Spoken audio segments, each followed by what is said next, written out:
In this video, we're going to be talking about BNGO's basic catalyst.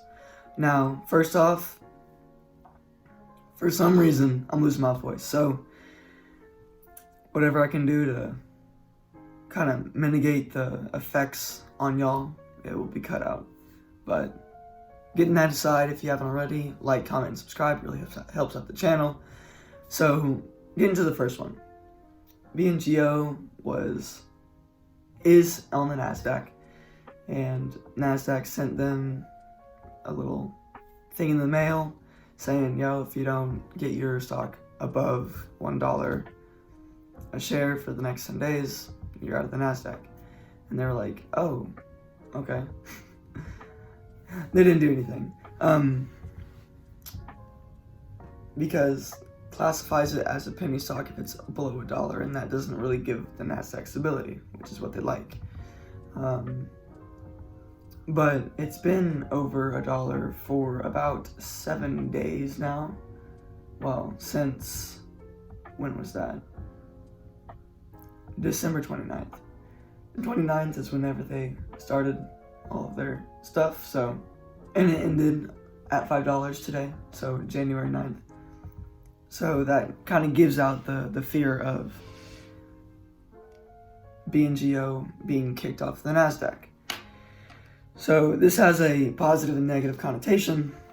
So if it were to be kicked off the NASDAQ, it would fall right back down to, let's say, $1, maybe 50 cents, because there's no future if it's not on the NASDAQ, right? That's just kind of the mind of the investor.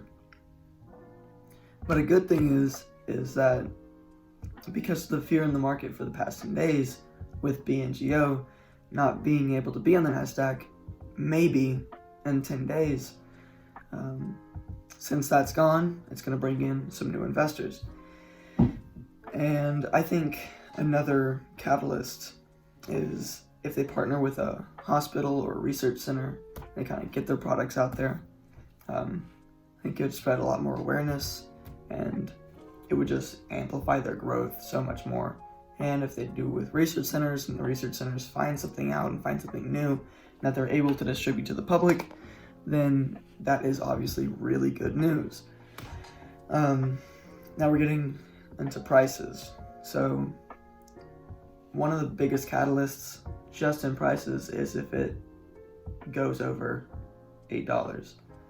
And $8 is really just a little price point that I've set myself just for this stock in the next month, next 30 days. I honestly do think it can do it. I mean, it hit 710 in about, 1 day, 2 days. And yeah, I know it's a penny stock, high volatility, but I feel like it can easily go back to $8 if it's just not completely day traded, and if this sector definitely gets a boost. And the last one is if it hits $10, it will bring in new investors.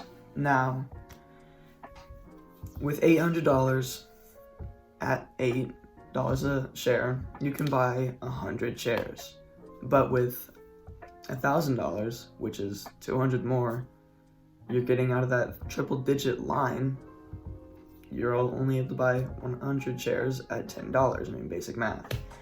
So with that, it's really hard to move really big numbers of shares like how normal day traded penny stocks are. You know, there's a lot of volatility. There's a lot of shares moving in and out of the market. So I think as it gets higher and higher, the volatility is going to go down, just because it's going to be harder to just completely shift a bunch of weight, right? It's going to be a lot more expensive. So I think it's going to bring a lot more stability and a lot more investors with the stability, which is going to increase the price because they're going to buy and hold instead of just buy for a day, drop. So those are really my 2 cents. Well, if you want to say 2 cents, it'll be my 4 cents. Yeah, I hope y'all enjoyed the video. Leave a like and a comment if you did.